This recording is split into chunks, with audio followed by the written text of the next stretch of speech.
பூரண கொழுக்கட்டை எப்படி செய்கிறதுன்னு பார்க்கலாம். பூரண கொழுக்கட்டை செய்கிறதுக்கு 1 கப் அளவுக்கு கடலைப்பருப்பை நல்லா வாஷ் பண்ணிவிட்டு ஒரு மணி நேரத்துக்கு ஊற வச்சுக்கோங்க. இப்போ ஊற வச்ச கடலைப்பருப்பை குக்கரில் சேர்த்துட்டு ஒரு 3 விசில் வரைக்கும் வேக வச்சுக்கலாம். 3 விசில் வந்துருச்சு. இப்போ ஓப்பன் பண்ணி பார்க்கலாம். கடலைப்பருப்பு இந்த அளவுக்கு நல்லா வெந்திருக்கணும். இப்போது இதை நல்லா ஆற வச்சுட்டு ஒரு மிக்ஸி ஜாரில் சேர்த்துட்டு நம்ம அரைச்சிக்கலாம். தண்ணி சேர்க்காமல் கடலைப்பருப்பு மட்டும் நம்ம மிக்சியில் சேர்த்துக்கலாம்.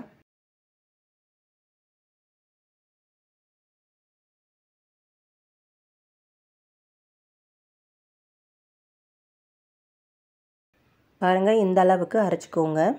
இப்போது பூரணம் பண்ணுறதுக்கு ஒரு பேனில் 2 டீஸ்பூன் அளவுக்கு நெய் சேர்த்துக்கலாம். இது கூடவே 1 கப் அளவுக்கு தேங்காய் துருவல் சேர்த்துக்கலாம். தேங்காயை லைட்டாக ஒரு தடவை ரோஸ்ட் பண்ணிக்கோங்க நெய்யில்.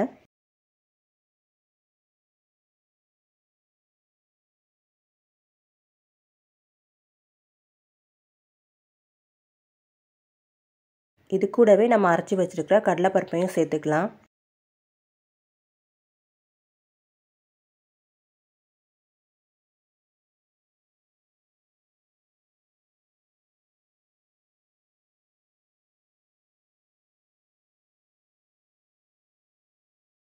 அரை கப் அளவுக்கு நாட்டு சர்க்கரை சேர்த்துக்கிறேன். நீங்கள் உங்களுடைய ஸ்வீட்னஸ்க்கு ஏற்ற மாதிரி சேர்த்துக்கோங்க.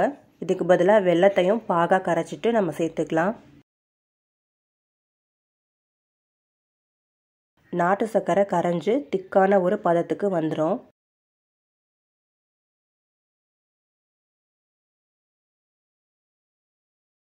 வாசனைக்கு ஒரு அரை டீஸ்பூன் அளவுக்கு ஏலக்காய் பொடி சேர்த்துக்கலாம். கூடவே ஒரு பிஞ்ச் அளவுக்கு உப்பு சேர்த்துட்டு நல்லா மிக்ஸ் பண்ணி விட்டுக்கோங்க.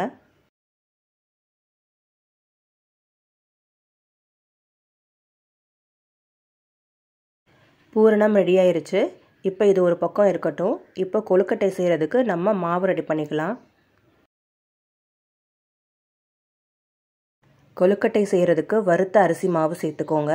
வீட்டில் இருக்கிற சாதாரண பச்சரிசி மாவாக இருந்தால் அதை வெறும் கடாயில் லைட்டாக வறுத்துட்டு அதுக்கப்புறமா சேர்த்துக்கோங்க. வறுத்த மாவாக இருந்தால் தான் கொழுக்கட்டை செய்கிறதுக்கு கரெக்டாக வரும். இதில் கொஞ்சமாக உப்பு சேர்த்துக்கலாம். ஒரு 2 டீஸ்பூன் அளவுக்கு எண்ணெய் இல்லைன்னா நெய் சேர்த்துக்கோங்க. உப்பு எல்லா பக்கமும் சேர்கிறதுக்காக ஒரு தடவை லைட்டாக மிக்ஸ் பண்ணி விட்டுக்கோங்க. இதில் நல்லா கொதிக்கிற தண்ணியை கொஞ்சம் கொஞ்சமாக சேர்த்துட்டு மாவு பிசைஞ்சிக்கலாம். தண்ணி நல்லா கொதித்து சூடாக இருக்கணும். நம்ம மாவு பிசையும் போதே பாதி மாவு இதிலேயே வெந்துடும். கை பொறுக்கிற அளவுக்கு சூடு வந்ததும் கையாலேயே பிசைஞ்சிக்கோங்க. பாருங்கள், மாவை இந்த அளவுக்கு நல்லா பிசைஞ்சிக்கோங்க. கொழுக்கட்டை அச்சு இருந்தால் அதுலேயும் செஞ்சுக்கலாம். இன்றைக்கி நான் இலையில செய்ய போகிறேன். இலையில கொஞ்சமாக எண்ணெய் அப்ளை பண்ணிவிட்டு சென்டரில் இந்த மாதிரி மாவை வச்சு நல்லா ஸ்ப்ரெட் பண்ணி விட்டுக்கோங்க.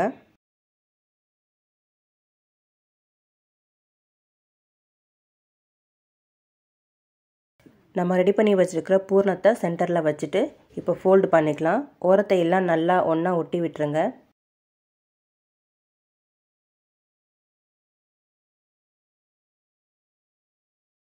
பாருங்கள், இந்த மாதிரி கொழுக்கட்டை ரெடி பண்ணிக்கோங்க. ஓரத்தில் உள்ள மாவை எல்லாம் லைட்டாக தண்ணி தொட்டு இந்த மாதிரி ஒட்டி விட்டிங்கன்னா ஒரே ஷேப்பில் வந்துடும். உங்களுக்கு விருப்பமான ஷேப்பில் இதே மாதிரி நீங்கள் பண்ணிக்கலாம்.